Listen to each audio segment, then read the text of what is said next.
What's up guys, and welcome back to another episode of Career Mode. This is episode number 31. Should we all agree the last episode didn't actually happen? Yes, back to normal in today's episode, guys. And yeah, on the back of no losses in our last 5, we have definitely responded. We had 3 defeats on the trot, and now we are back on track for what's been a very tough start to Season 3. So coming back of our win over Brentford, our first game today, FC Midtjylland in the 3rd game of the Europa League group stage. And as you'd agree with the top left here, this is a big one here away in Scandinavia. We might have been Bordeaux on match day 2, but after a heavy defeat to Celtic on match day 1, currently sitting in 3rd place, the Danes right now top of the table. This was a game we had to win away from home. Could not afford a loss because we know in Europe it goes head to head before goal difference when the points are tied. So couldn't afford a loss in this game, but really I felt I needed a win here in Scandinavia. Perfect start to the game. Dominic Solanke opened the scoring. Lovely team goal to make it 1-0, and then 12 minutes in he gets his second as well. You know, we registered 2 bids for Dominic Solanke in the summer. One was from Napoli, and I can't remember who the other one was from, but even so, big bids for Dominic Solanke. Turned them both down, and I said I'd give him more game time this season. I have, and he's turned up for me as well. Scored the opening 2 goals in this game, and 27 minutes in, yes, Fred gets a goal. I was gleaming when I saw him score on Wednesday night against Spurs, and don't get me wrong, it took a massive deflection. There was no way Lloris wouldn't have saved it had he not taken that deflection. But even so, Fred claimed it, and I was beaming to see him get a goal. And to be fair as well, even with the deflected strike, he had a good game there against Spurs on Wednesday night. And I talked about Fred when we signed him at the start of last season. To me, as he also got an assist in this game for our 4th goal, all coming in the first half as we put the sword to FC Midtjylland there away in Denmark. Big win, exactly what we needed. I said about Fred when we first signed him at the start of last season, to me he's always been the sort of player that you will get the best out of him if you let him just come off the leash and do what he wants to do. And I think in modern football, it's hard for managers to trust their players like that. You know, what you see nowadays is that free roll type of players are being phased out of the game. The game now is a lot more tactical, it's a lot more analytical, and don't get me wrong, I often talk about it. Football now, compared to football like 20 years ago, like there's leaps and bounds in terms of quality. It's improved massively since then. I might be 30 next month, but believe me, I'll always say it. Football now has never been better in terms of quality. This is the best football we've ever seen, and part of that is just the improvement in tactics and also the analytical side of the game as well. But there are certain players who, again, like they're sort of those free role players who, you know, if you trust them, they will deliver if they just don't get put in a box. You know, when you define a player's role, you say, right, you're going to be the deep line playmaker, you'll be the anchor man, you'll be the target man, you'll be the pressing forward, you know, and that's your role. You know, I think some players can feel restricted by that, and they don't really perform at their best. When you let certain players off a leash, that's when you'll see the absolute best out of them. To me, Fred is that kind of guy. He had a great game on Wednesday night. I think part of the reason why is, again, since Casemiro's come in, he's got that freedom. You know, I said, in the Brazil national team, Fred plays really well most of the time. And the reason why, he's got more freedom to go and do what he needs to do. Anyway, second game of today's episode, Manchester City back in the City ground. No defeats in 6 now. And oh, what a turnaround in this game. Phil Foden scored the opener after a rebound, but Ivan Toney with a brace. And that second goal, oh, I love him to pieces, man. Charges down the ball, wins about with slide tackle. Quick little 1-2 with Lincoln.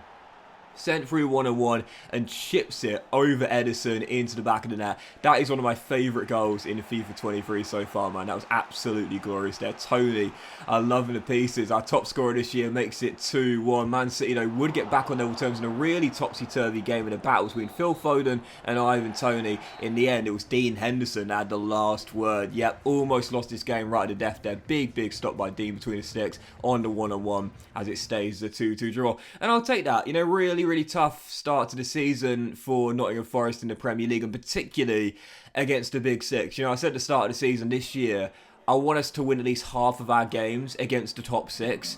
Well, we've lost them all so far, apart from that game against Manchester City where we got ourselves our first point against a top 6 team. And right now, that's been our big problem. You know, 9 games into the season, we're currently sitting in 8th place with 7 points off the league leaders, Chelsea, and we're 3 off Liverpool in 7th place as well. The reason why we've only won 4 of our 9 games is because the games we slipped up in Well, most of them have been against the top six. You know, we've lost against Liverpool, we've lost against Arsenal. You know, those are the games that we've lost. Those are the games where we've been defeated.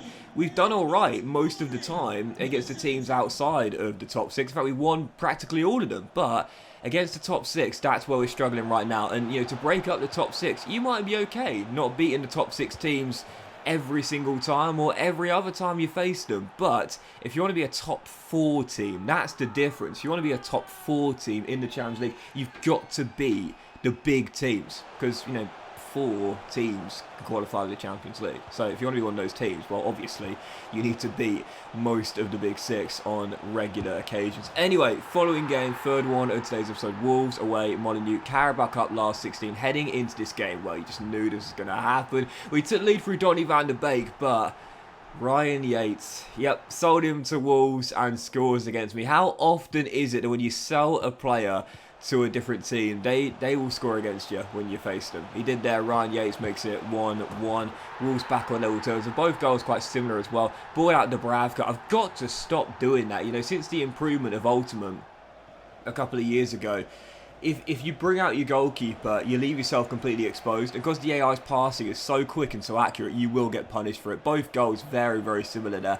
Got to learn to basically banish myself from pressing the triangle button and holding the triangle button. Even so, we were 2-1 down. It seems as though Wolves, after completing the turnaround in the first half, are going to win this game with dumps out the last 16. Donny van der Beek also got an injury to make matters worse. With 90 minutes to go, kept myself in the game, looked for a late 11, and as Nico Williams gets in behind Nuri on the overlap, he smacks it in to make it 2-2 in a really topsy-turvy game. You might have noticed I've taken the number 7 off him. Since he went out on his loan spell to Everton, he's no longer wearing the number 7.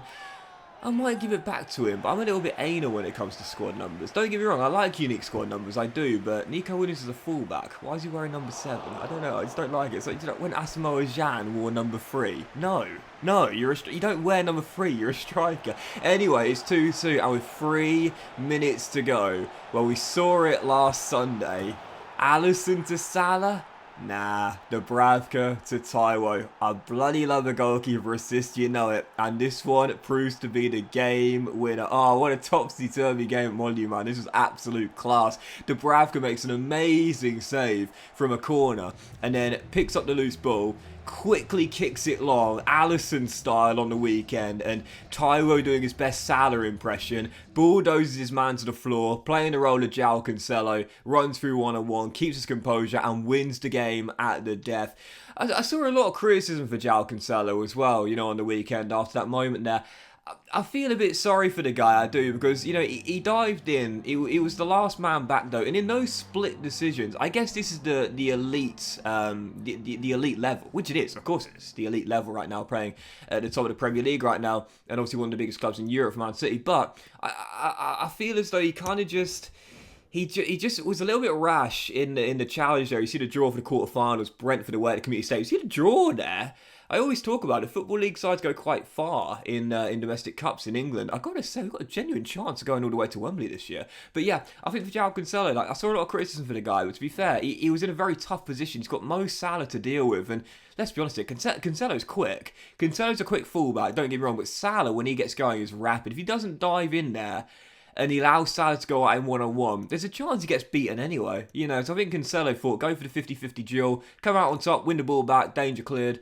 Don't win it. Obviously, we're in major danger. But I think for Cancelo's sake there, whatever decision he went with, it would have been a tough one. Like, Salah could have beat him had he controlled and managed to get away from him. Salah could have beat him with a bit of a lucky deflection on the 50-50 duel. You know, either way, Cancelo, whatever decision he made, there was no like right decision per se. Really, he dived in. Yeah, okay, fair enough. It didn't work out, but I think the criticism he got for that moment there was a little bit too much. To be fair, I think sometimes you just got to say it's the rub of the green. You know, the 50-50 duel came out in Salah's favour, and that's the end of that. You know, I think he got a bit too much criticism, in my opinion, for that. Cancelo's one of the best fullbacks in the world, at least in my opinion, for his versatility, creativity when going forward, and defensive ability too. Can't always get it right. That time he didn't, but do you know what? He's won a lot more games for Man City than he's lost for them.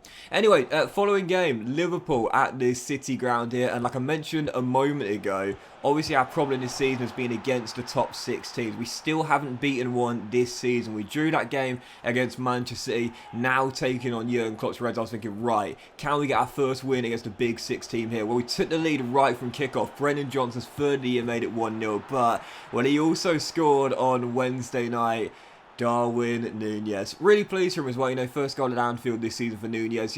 Starting the season off a bit of a slow start. He scored on the opening day, then a little goal drought. You got to remember, this guy is far from the finished package, man. Like, seriously, still got a long way to go. He's coming from the Liga Portuguesa, now to the Premier League. Let's be honest here, massive step up in quality, and obviously, of course, he's now in a new team, new set of teammates, new system, new expectations, don't get me wrong as well. And, I think he's far from the finished article. But Nunez, to me, is one of those sort of like raw strikers, like really raw. And he will come on, I'm sure of that. And, he scored on Wednesday. He almost scored a cracker as well from range too. He had a great game, Darwin. And again, he's such a good young talent as well. And in this game, he absolutely ran the show as well. Scored the first 2 goals for Liverpool, turned the game on its head, and then set up the 4th as well. Did he set up the 4th? Did he get a hockey assist for the 4th? I think it might have been actually. But even so, he ran the show in that game there. And I was pleased for Nunez, to get that goal there, his first goal at Anfield. And the fans, you can tell the fans love him. Like, he's really raw. To me, he reminds me of that kind of like character, that's willing to play the villain when he needs to. Someone like Diego Costa, Didier Drogba, do you know what I mean? One of those strikers who's willing to play the villain if he needs to like unleash that side of him to get the best out of him. You saw the reaction when he scored that goal at the Emirates against Arsenal. He seems like that kind of character, as a man. And I think Liverpool fans are really going to love him for the years he'll be at Anfield. Even so, he tore me apart in that game. I wasn't loving him in that one there, in a 4-1 loss. So, great unbeaten run for Forest. Went 8 games in a row without losing. That was our first loss, though, in a really good undefeated streak there to Liverpool. Got absolutely battered 4-1. No doubt about it. I always say it, present the highlights package very fairly. It was one-way traffic for the entire game, really. Liverpool ran out clear, deserved winners. 4-1, I was thinking, right, got to respond in that game. I don't know if you guys are the same as me, but I was playing this game last night, right? And, I don't know, it was like 11:30 at night. I was shattered, man. Like, I wanted to go to bed. After I lost that game to Liverpool, I was like, oh, man, I've got to be up early tomorrow. Like, seriously, I want to go to bed. But, when you get battered, you're like, oh, one more game. I can't end on that. Do you know what I mean? One more game. I can't end on that humiliation there, because I'm not going to be in a good mood. So I thought, do you know what, play the following game. SD Midtjylland, big one as well. Europa League group match day 4. But I thought I just can't end on that Liverpool loss. So I'll play one more. Took on FC Midtjylland again. Reverse fixture back at the City ground. Tore them apart in Denmark. 1-4-0. And in this game, similar sort of performance. Similar result. Yep, 4-0 up 57 minutes in. Ran the show in the first half. Jesse Lingard came off to break to make it 4-0 in the second half. And in 73 minutes in, well, trying to play his way back into my good books. Joe Worrell, captain, dropped to the bench for this season. Gets his first of the year. Heading in to make it 5-0. Kind of reminded me of when Harry Maguire scored that header against San Marino and then put his hands to his ears there. It's like, yeah, mate, like we were 4-0 up. But, Joe didn't even want to celebrate, just grabbed the ball and ran back to the centre circle. 5-1 the final score, though. Dominated the game. Whilst he did lose the clean sheet, definitely deserved a big win there. So back on track in the Premier League, despite the loss to Liverpool there, with a nice unbeaten streak up until that game against Klopp's side in the Europa League after losing our first game at home to Celtic. The perfect response. 3 wins out of 3, and right now we are back in a qualification spot. Up to second place, 5 points off FC Midtjylland. Avoid defeat away at Celtic Park, and we'll qualify for the knockout stages. But that was today's episode of Career Mode, guys. So big thank you for watching. I hope you enjoyed it. If you have, then please do drop a like. Much love to you all. Have a fantastic day, and I will see you for the next episode of Career Mode very soon.